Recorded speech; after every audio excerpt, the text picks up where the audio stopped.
नमस्कार, मी शहाजी पाटील.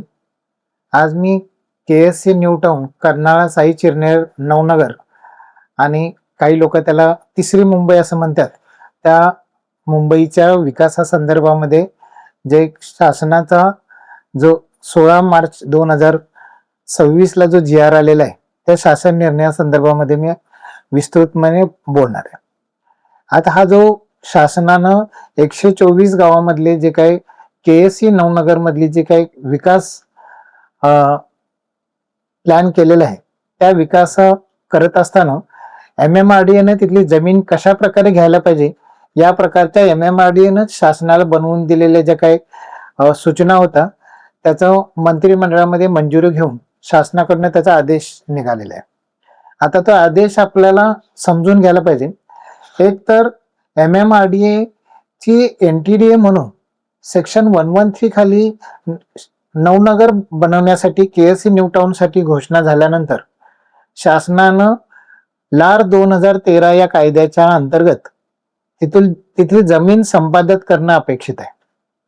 तर शासन ते LAR 2013 या कायद्यानं जमीन संपादित न करता ते वेगळ्या प्रकारच्या पळवाटा शोधते.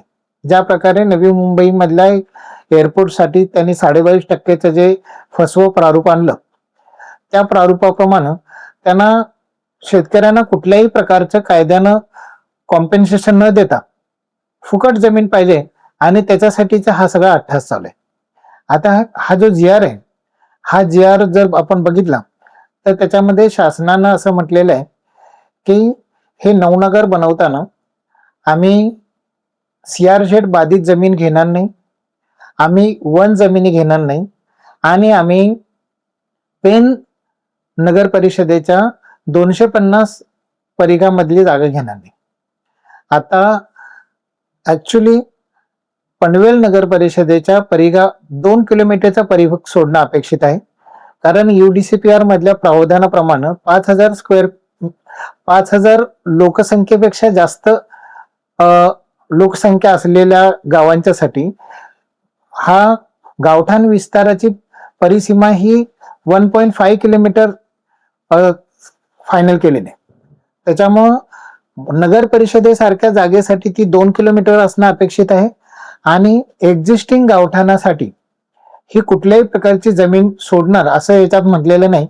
तर ते जे आहे हे शासनाला एक्झिस्टिंग गावठाणापासून 500 मीटर अंतरापर्यंत जागा छोट्या गावांच्यासाठी आणि 5,000 पेक्षा जास्त लोकसंख्या असलेल्या गावांच्यासाठी 1.5 किलोमीटर एवढी जागा सोडावी लागेल आणि तशी प्रावधान UDCPR 2020 मध्ये आहे आणि अशाच प्रकारची जागा संपूर्ण महाराष्ट्रामध्ये सोडली जाते. त्यामुळे या विभागातील गावावरतीही तो अन्याय करता येणार नाही. ते करेक्शन गव्हर्नमेंटला याच्यामध्ये करावं लागेल. दुसरं, शासनाला आता ती जमीन घेताना त्याच्यामध्ये 2 भाग त्यांनी केलेले आहेत. एक संमतीनं घेतली जाणारी जमीन आणि एक कंपल्सरी अनिवार्य ॲक्विजिशन केलेली जमीन. ऍक्च्युली जमीन LAR 2013 या कायद्याप्रमाणेच घेणं अपेक्षित आहे आणि जमीन LAR 2013 कायद्याप्रमाणे घेताना त्या जमिनीच्या मोबदला बाजाराच्या किमतीच्या 4पट देणं अपेक्षित आहे. आता बाजाराची जी 4पट किंमत आहे, ती बाजाराची 4पट किंमत ही योग्य पद्धतीने त्याचं मूल्यांकन करण्याची गरज आहे. मी त्या योग्य पद्धतीच्या मूल्यांकनासाठी IGR ऑफिस, कलेक्टर ऑफिस आणि रेव्हेन्यू सेक्रेटरी या तिन्ही लेवलवरती पत्रव्यवहार केलेले आहे आणि त्यांना सांगितलेलं आहे की या विभागामधले यापूर्वीच्या ज्या गेली 20 वर्ष या विभागामधल्या ज्या जमिनी U2 झोन होत्या, त्या U2 झोन असलेल्या जमिनींचा FSI हा 0.2 होता आणि आता 3 डिसेंबर 2020 ला UDCPR आल्यानंतर या विभागातील जमिनींचा FSI संपूर्ण महाराष्ट्रामध्ये जसा झाला त्या पद्धतीने 1.1 झालेला आहे. त्याच्यामुळं इथला जागेचे जे 5 पट वाढलेले पोटेन्शियल आहे, त्या 5 पट वाढलेल्या पोटेन्शियल प्रमाणे इथल्या जमिनीचं मूल्यांकन होणं गरजेचं आहे. आता शासनाच्या मूल्यांकन विभागाकडून मूल्यांकन केलेले जे काही मूल्य दर आहेत ते 0.2 FSI प्रमाणे आहेत. त्यामुळे त्याचा 5 पट दर करणं गरजेचं आहे आणि मग त्याच्यानंतर तो रेडी दर झाल्यानंतर त्याच्यानंतर बाजाराची किंमत काय आहे ती ठरवावी लागेल आणि त्याच्या 4 पट मोबदला हा शेतकऱ्यांना द्यावा लागेल आणि 20% मालकी हक्काचा विकसित भूखंड डिफाईन्ड वेळेत म्हणजे ठरलेल्या वेळेमध्ये शेतकऱ्यांना द्यावा लागेल आणि अशा प्रकारेच या एरियाचा विकास पुढे जाऊ शकतो. आता याच पद्धतीनं जमीन घेणं अपेक्षित असताना शासन संमतीनं जमीन घ्यायच्या ज्या गोष्टी करते त्याच्यामधला मला खुलासा करायचा आहे की शासनाचा हा जो प्रस्ताव आहे हा किती तकलादू आहे आणि किती फसवा आहे हे मला लोकांच्या समोर आणायचं आहे. सगळ्यात पहिलं जे ऑप्शन आहे ते सगळ्यात पहिलं ऑप्शन जे त्यांनी दिलेलं आहे ते असं म्हणलेलं आहे की आम्ही 126(1) नुसार आम्ही भूसंमतीनं जमीन घेणार. सगळ्यात पहिल्यांदा सेक्शन 126 अ आणि ब ही 2 कलम हा डेव्हलपमेंट प्लॅन सँक्शन केल्यानंतर त्या नियोजन विभागाला जमीन घेण्याचा अधिकार देतो. आता MMRDA कुठल्याही प्रकारचा विकास आराखडा बनवला नसताना त्यांना MRTP ऍक्ट सेक्शन 126(1) मधल्या अ आणि ब मध्ये जमीन घेता येणार नाही, तरी सुद्धा त्यांनी त्या प्रकारचं पाळव दिले आहे आणि त्याच्यामध्ये त्याने असं म्हटलेलं आहे की संमतीनं सेक्शन 126(1) अ अंतर्गत रोख रकमेने जमीन घेतली जाईल किंवा लार प्रमाणे घेतली जाईल. आता विचार करा की आज जर रोख रकमेने जमीन घेताना ज्या जमिनीची किंमत शासन किंवा रोख रकमेने खरेदी करताना एखादा माणूस 5 लाख देणार आहे, त्या जमिनीची किंमत लारच्या अंडर 20 लाख मिळणार असेल तर कोण माणूस रोख रकमेने घेणं पसंत करेल? त्याच्यामुळं अशा प्रकारचे रोख रकमेच्या पद्धतीने जमीन घ्यायचं जे प्रारूप आहे हे एकदम चुकीचं आहे आणि ते बेकायदेशीर पण आहे. ऍक्च्युली डेव्हलपमेंट प्लॅन सँक्शन झाल्यानंतर त्या डेव्हलपमेंट प्लॅन मधल्या पायाभूत सुविधा विकसित करण्यासाठी लागणारी जी जमीन आहे ती जमीन ही सेक्शन 126 अ आणि ब या पद्धतीनं घेता येते. त्याच्यामध्ये एक तुम्हाला ती जमीन लार कायद्याप्रमाणे त्याचा 4 पट मोबदला देऊन 20% भूखंड देऊन घेता येईल किंवा त्याला FSI देऊन घेता येईल किंवा TDRचं प्रारूप आहे. म्हणजे टीपी स्कीम न काम करत असताना टीपी स्कीम सँक्शन करत असताना काही शेतकऱ्यांची जमीन त्या टीपी स्कीम मध्ये येते आणि ते त्या टीपी स्कीमचा भाग नाही, त्या शेतकऱ्यांची जमीन घेण्यासाठी अशा प्रकारचं प्रावधान हे MRTP ऍक्ट मध्ये. आता ते जे प्रावधान आहे हे प्रावधान चुकीच्या पद्धतीने इथं MMRDA राबवू इच्छित आहे, तर त्यामुळे त्या दोन्ही प्रकारापैकी कुठल्याही प्रकाराला लोक तयार होतील असं मला वाटत नाही, कारण त्या एरियामध्ये कुठल्याही प्रकारची डेव्हलपमेंट नाही. त्यामुळे त्या FSIचं घेऊन काय करणार किंवा त्या TDRचं घेऊन काय करणार, त्यामुळे ते त्या प्रकारचे TDR आणि FSIचं प्रारूप आणि रोख रकमेचं प्रारूप सुद्धा लोक स्वीकारणार नाहीत. दुसरं जे त्यांनी प्रारूप मांडलेलं आहे ते 22.5%चं.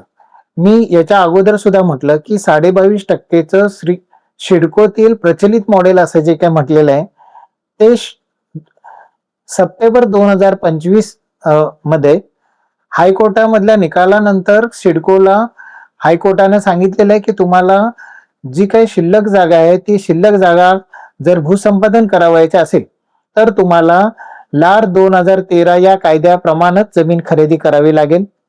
तुम्हाला 22.5%नं संमतीनं जागा द्यायला पाहिजे, आम्हाला जागा दान करायला पाहिजे, अशा प्रकारचं कंपल्शन लोकांना करता येणार नाही.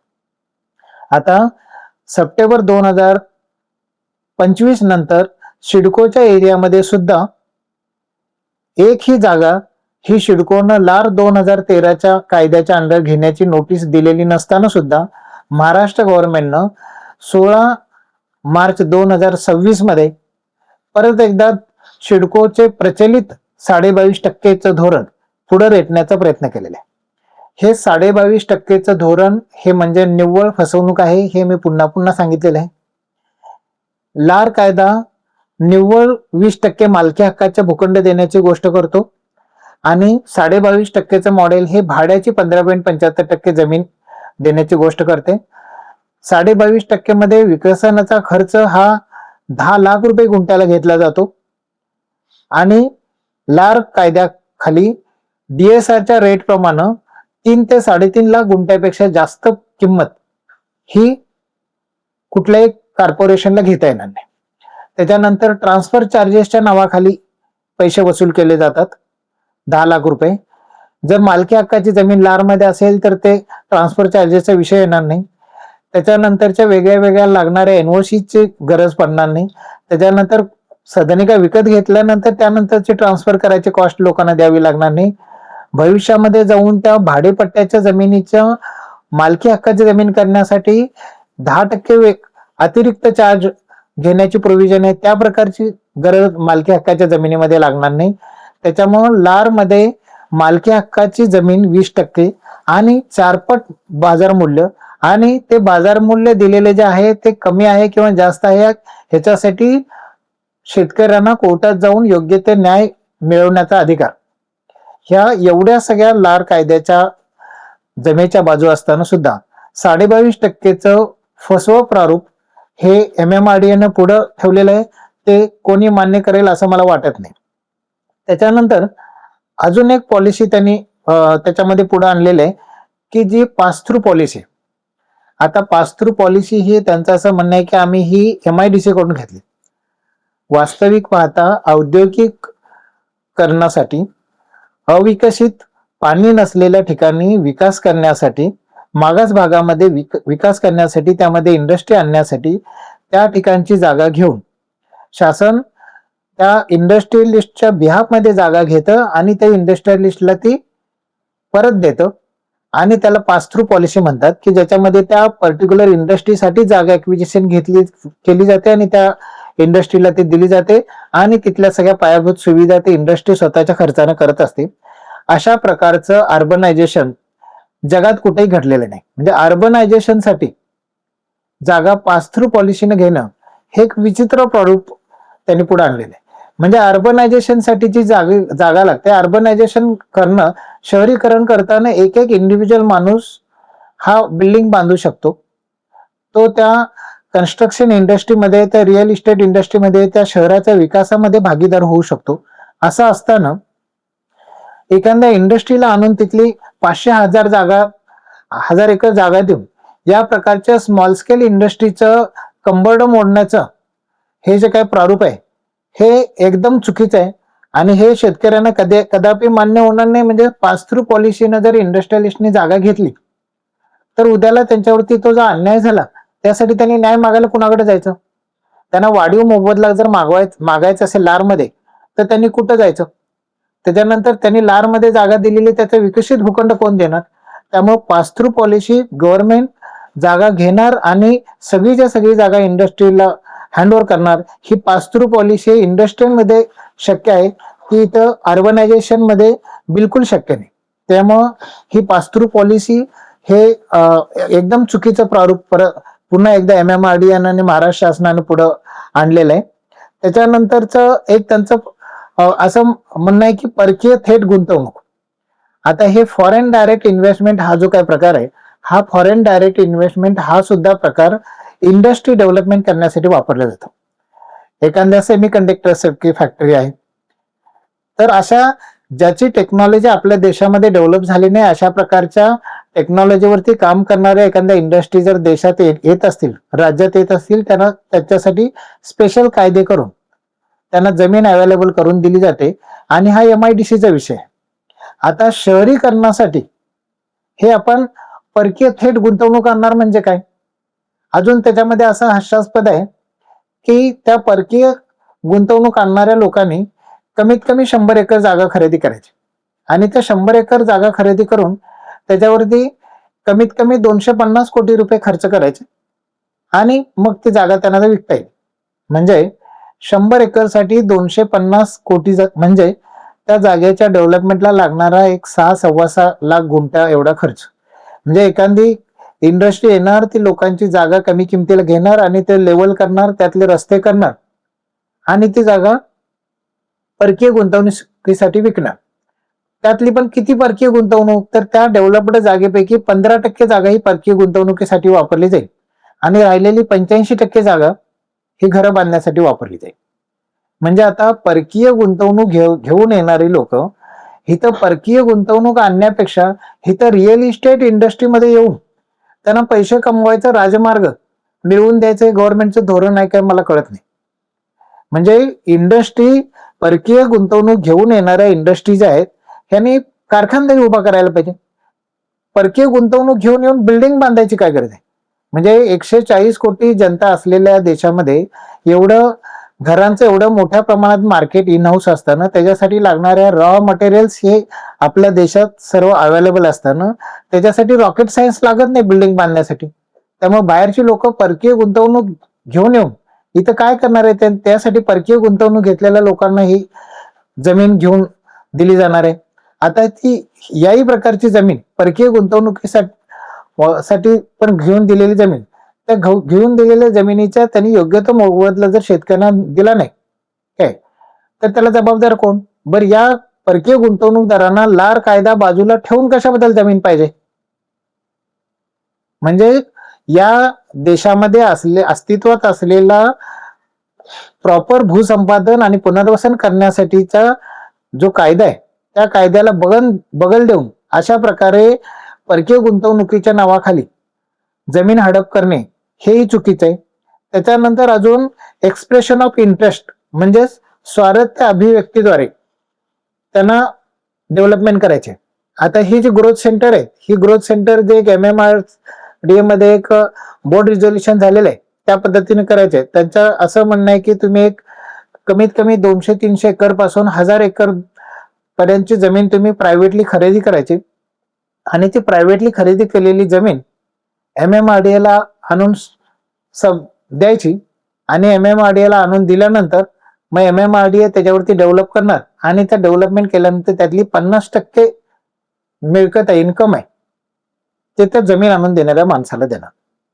आता हा जो MMRDA स्वतःला बाजूला ठेवून जे हे जमीन संकलित करणारा माणूस या नावाखाली जे काही प्रारूप पुढे आणत आहे, म्हणजे तो जमीन संकलित करणारा जो माणूस आहे हा लार 2013 कायद्याने जमीन घेणार नाही. लार 2013 कायद्यानं प्रायव्हेट माणसाला जमीन संपादित करण्याचं बंधन नाही. मग तो प्रायव्हेट माणूस हा त्या जमिनीची आज असलेली एकपट किंमत देऊन जमीन खरेदी करणार आणि ती MMRDA ला देणार. म्हणजे MMRDA ला 4 पट जमीन देऊन 20% भूखंड द्यायचा, विकसित भूखंड. ह्या प्रारूपापासून त्यांची सुटका होण्यासाठी हे त्यांनी एक्सप्रेशन ऑफ इंटरेस्ट हे प्रारूप आणलेलं आहे आणि त्यांनी हे ग्रोथ सेंटरचं प्रारूप पुढे आणलेलं आहे.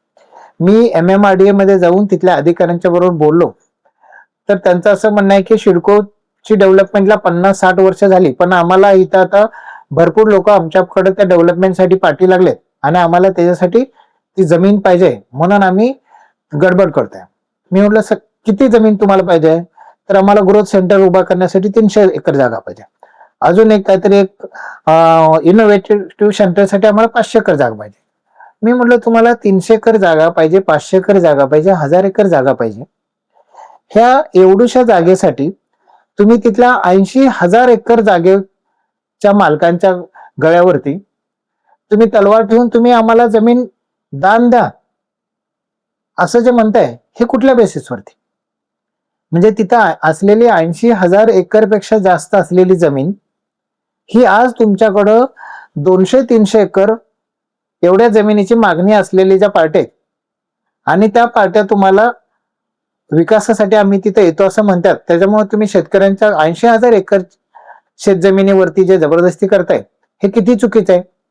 आता नवी मुंबई मधलं जर उदाहरण बघितलं तर अशाच प्रकारे एक सेंट्रल गव्हर्नमेंटचा स्पेशल इकॉनॉमिकल झोनचा एक प्रस्ताव होता आणि 2003 साली सिडकोनं त्या SEZच्या पॉलिसीच्या अंडर नवी मुंबई SEZ एक कंपनी काढून त्याच्यामध्ये स्वतःचे 26% पार्टनरशिप करून ते त्यांच्याकडची 4,300 एकर ही जागा निव्वळ 220 कोटी एवढ्या किमतीला दिली. ही जागा 2006 साली दिली गेली आणि आज 2026 मध्ये 20 वर्षामध्ये त्या 4,300 एकर जागेमध्ये कंपाऊंड वॉल व्यतिरिक्त एक ही वीट रचली गेलेली नाही. त्यावेळेला सुद्धा या शासनानं असंच सांगितलेलं होतं की अशा प्रकारची डेव्हलपमेंट येणार, अशा प्रकारचा विकास होणार आणि त्यामुळं आपण ती जागा देत आहे.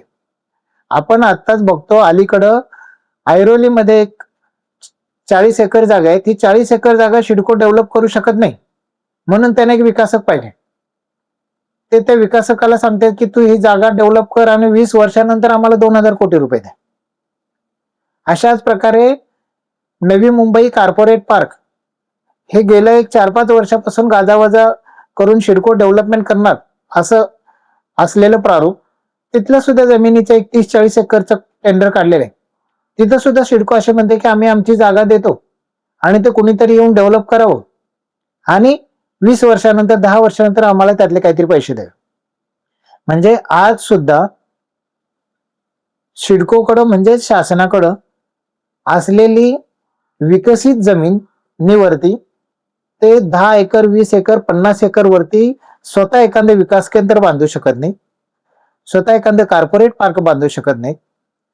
आणि अशा सिच्युएशन मध्ये आता परत 80,000 एकर जागा जी आहे ही ग्रोथ सेंटर आणि इनोव्हेशन सेंटर अशा वेगळ्या वेगळ्या प्रकारचं गाजर दाखवून लोकांच्याकडून जबरदस्तीनं काढून घेणं म्हणजे लोकांना त्या विकासामधून बाजूला सारण्याचं काम आहे. मुळातच लार 2013 कायद्याच्या प्रस्तावनेमध्ये असं म्हटलेलं आहे की शहरीकरणासाठी जागा घेताना तिथला मूळ मालक शेतीचा हा त्या विकासामध्ये भागीदार असायला पाहिजे आणि हेच मूळ उद्देश ठेवून त्या शहरीकरणाचा विकास व्हायला पाहिजे. असं असताना गंमत अशी आहे की या GR मध्ये सगळ्यात शेवटी शासनानं असं म्हटलेलं आहे की MMRDA प्रस्तुत धोरण राबवताना ते अशा प्रकारे राबवावं की MMRDA आणि शासन यांचा जास्तीत जास्त फायदा झाला पाहिजे. ह्याचा अर्थ काय? म्हणजे एअरपोर्टच्या ऍक्विजिशन मध्ये जसं सिडकोनं केलं तसं तुम्ही शेतकऱ्यांची हजारो एकर जमीन घ्या शून्य किमतीला, त्यांच्याच घेतलेल्या जमिनीच्या मधला 15.75% भाड्यानं तुकडा त्यांना परत द्या, त्या जमिनीच्या विकासासाठी 10 लाख रुपये त्यांच्याकडून घ्या आणि परत ट्रान्सफर आणि प्रत्येक प्रकारच्या NOC साठी त्यांच्याकडनं पैसे घेत राहा. अशा प्रकारचे शून्य इन्व्हेस्टमेंटचं प्रपोजल आणि जास्तीत जास्त फायदा काय नुसता फायदाच, म्हणजे त्याच्यामध्ये त्यांना पैसे लावायचेच नाही. अशा प्रकारचं शासन जर MMRDA त्यांच्या एका महामंडळाला आदेश देत असेल तर ते महामंडळ काय काम करणार आहे? म्हणजे शासनाचेच जास्तीत जास्त फायदा मिळावा पाहिजे अशा प्रकारचं KSC न्यू टाउन बनवा असं शासनाचा आदेश असेल तर याचा दुसरा अर्थ असा आहे की KSC न्यू टाउन मधली जेवढी जमीन असेल तेवढी फुकट लोकांच्याकडून त्यांना दान करायला सांगून घ्या आणि त्याच्यानंतर आपली मर्जी येईल त्यावेळेला त्यांना ते 15.75% भूखंड देऊ आणि आपण मर्जी येईल तसं त्यांना नागू आणि बाकी आपल्या हातामध्ये फुकट जमीन आल्यानंतर आपल्या मर्जीप्रमाणे त्या जमिनीची विल्हेवाट लावू. म्हणजे महाराष्ट्रात मधल्या नाही किंबहुना देशामधले कुठलेही शहर वसवताना हे तिथं जमिनीचे मालक असलेली लोक त्या शहरीकरणामध्ये भाग घेऊन ते शहर वसवत असतात. हे रायगड मध्येच फक्त अशा प्रकारचं विचित्र प्रारूप बनवण्याचं स्वप्न हे महाराष्ट्र गव्हर्नमेंट बघू शकतं. पण पुण्यामध्ये PMRDAच्या एरियामध्ये 38,000 कोटीचा जो पुणे रिंग रोड बनला जातो त्या रिंग रोड मुळे तिथं जो काही विकास होणार आहे त्या विकासासाठी तिथला PMRDAनं अशा प्रकारचं प्रारूप पुढे ठेवलेलं आहे की ते 50% नेट डेव्हलप्ड मालकी हक्काची जागा हे तिथल्या शेतकऱ्यांना देणार आहे. त्यांचे एक्झिस्टिंग घरं जिथं आहेत तिथं रेग्युलर होणार आहे. त्या एक्झिस्टिंग घरांच्या आजूबाजूची जो प्लॉट बनणार आहे तो 100% त्यांना परत दिला जाणार आहे. म्हणजे साधारणतः 53-54% जमीन शेतकऱ्यांना देऊन राहिलेल्या 47% जमिनीमध्ये ते शहर विकसित करायला चालले. ते तिथं फिजिबल आहे आणि इथं बाकी त्यांना 100% जागा पाहिजे. या शहराचा विकास करण्यासाठी त्यांनी असं पुढे आणलेलं आहे की आम्ही MTHL ब्रिज बांधला आणि त्या MTHL ब्रिज साठी 17,000 कोटी खर्च केला आणि त्याच्यामुळे जी काही क्षमता तयार झाली ती क्षमता एक्सप्लोर करण्यासाठी आम्ही हे नवनगर बनवते. म्हणजे MTHY ब्रिज जो 17,000 कोटीचा बांधला, हा तिथल्या लोकांची 80,000 एकर जागा ही फुकट घेण्यासाठी बांधला का? ते MTHL ब्रिज वरती येणार जाणारी लोक त्याचा टोल देऊन त्याचे पैसे त्यातून शासन वसूल करणार आहे. त्यामुळे MTHL ब्रिजचं नाव पुढे करून KSC न्यू टाउन मधली 80,000 एकर जागा ही फुकट लाटण्याचा शासनाचा प्रयत्न कदापि यशस्वी होणार नाही. आता या संदर्भातल्या ज्या काही सूचना आहेत त्या सूचनासाठी शासनाने कमिटी केलेली आहे आणि त्या कमिटीमध्ये अतिरिक्त मुख्य सचिव नगरविकास, त्यांच्याकडचे 2 सहसचिव, एक नवी 7 आणि एक नवी 11 किंवा 12 आणि अतिरिक्त कमिशनर MMRDA या लोकांची एक कमिटी बनवलेली आहे आणि ही जी कमिटी बनवलेली आहे या कमिटीकडे या संदर्भातल्या काही सूचना त्यांनी मागितलेल्या आहेत. मी या कमिटीच्या आणि GR मधल्या प्रोव्हिजन प्रमाणे अतिरिक्त मुख्य सचिव नगरविकास यांना या शासनाच्या ज्या काही प्रावधान होतील त्या प्रावधानासंदर्भातलं माझं जे काही सुझाव आहेत, माझे जे काही ऑब्जेक्शन्स आहेत ते मी कळवलेले आहेत. मी त्या कमिटीचा भाग असलेले सहसचिव नवी 7 जे काही आहेत सचिव त्यांना भेटून हे सगळं विस्तृतपणे सांगितलेलं आहे. त्यांनी मला सांगितलेलं आहे की हा प्रस्ताव आम्ही MMRDA कडे पाठवलेला आहे आणि तुमच्या पत्राच्या अनुषंगाने त्यांचं काय म्हणणं आहे मागितलेलं आहे. मी MMRDA मध्ये भेटून MMRDA चे डेप्युटी कमिशनर की जे या कमिटीचे भाग आहेत त्यांना मी या सगळ्या गोष्टी सांगितलेल्या आहेत. मी त्यांच्याकडं MMRDA च्या कमिशनरचा टाइम मागितलेला आहे आणि त्या MMRDA च्या कमिशनरच्या समोर पण मी हे गोष्टीची मांडणी करणार आहे. ऍक्च्युली या विभागाकडं शासन फारच वाईट नजरेनं बघतंय आणि हे आपण जर हिस्ट्री बघितली तर आपल्या लक्षात येईल की 2003 मध्ये हे खोपटा नवे शहर हा प्रस्ताव पुढे आला आणि त्याच्यासाठी सिडकोची स्पेशल प्लॅनिंग अथॉरिटी म्हणून नेमणूक केली. 2003 पासून 2023 पर्यंत सिडको त्याचा DP पब्लिश करण्याच्या आदल्या दिवसापर्यंत 20 वर्षात सिडकोने तिथं काय केलं नाही आणि त्याच्यानंतर ते सिडकोकडून DP सँक्शन व्हायच्या आदल्या दिवशी ते काढून MMRDA कडे दिलं. आता MMRDA कडे दिल्यानंतर सुद्धा MMRDA प्रामाणिकपणे या एरियाचा विकास कसा करता येईल या पद्धतीचा दृष्टिकोन न ठेवता इथल्या जागा कशा काढून घेता येईल या प्रकारचा दृष्टिकोन ठेवते, हा फार दुर्दैवी आहे. अशाच प्रकारे इथल्या 45 गावांची जागा 25,000 एकर जागा महामुंबई SEZ साठी काढून घ्यायचा प्रयत्न झाला होता.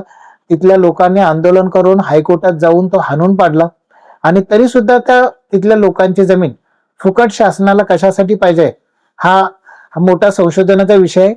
माझी या व्हिडिओतर्फे सर्व नागरिकांना विनंती आहे की तुम्ही तुमची जमीन कसल्याही परिस्थितीत संमतीनं शासनास देऊ नका. लार 2013 कायद्याप्रमाणे जमीन देऊनच विकास शक्य आहे. तो नसेल तर PMRDAच्या TP स्कीम प्रमाणे त्याचा 50% मालकी हक्काचा भूखंड घेऊन विकास करता येईल आणि लार 2013 कायद्याला फेस करायला जायच्या अगोदर आपल्या जमिनीचं मूल्यांकन हे आज आपल्या जमिनीच्या असलेल्या चटई क्षेत्राच्या क्षमतेप्रमाणे करून घेणं हे गरजेचं आहे. त्या चटई क्षेत्राप्रमाणे मूल्यांकन होण्यासाठी सुद्धा मी मगाशी सांगितले त्याप्रमाणे कलेक्टर, IGR ऑफिस पुणे आणि रेव्हेन्यू सेक्रेटरी यांना पत्र देऊन त्यांच्याकडे विनंती केलेली आहे. त्यांच्याकडेही त्याविषयी टाइम मागितलेला आहे. त्यामुळे या सर्व प्रकारचा पत्रव्यवहार केल्यानंतर आणि या सगळ्या गोष्टी डोमेन सिडकोच्या गव्हर्नमेंटच्या डोमेन मध्ये असल्यानंतर या लोकांच्या वरती अन्याय करायचं प्रारूप हे MMRDA ला आणि शासनाला KSC न्यू टाउन मध्ये राबवता येणार नाही. वेळोवेळी अशा प्रकारच्या काही अपडेट्स असतील आणि या सर्व प्रकरणामध्ये सिस्टमॅटिक आणि अभ्यासू आपल्याला कशा पद्धतीने पुढे जाता येईल यासाठी तिथले लोक असतील आणि स्पेसिफिकली मी अफेक्टेड फार्मर म्हणतो, हे जे जमीन मालक आहेत तिथले त्या जमीन मालकाने या सगळ्या गोष्टी समजून घ्यायला पाहिजेत आणि त्या पद्धतीनं एक एक स्टेप्स आपण पुढे जायला पाहिजे. म्हणजे यामध्ये आपल्याकडून संमती देण्याची चूक झाली तर आपल्याला कोणही वाचवू शकणार नाही. धन्यवाद.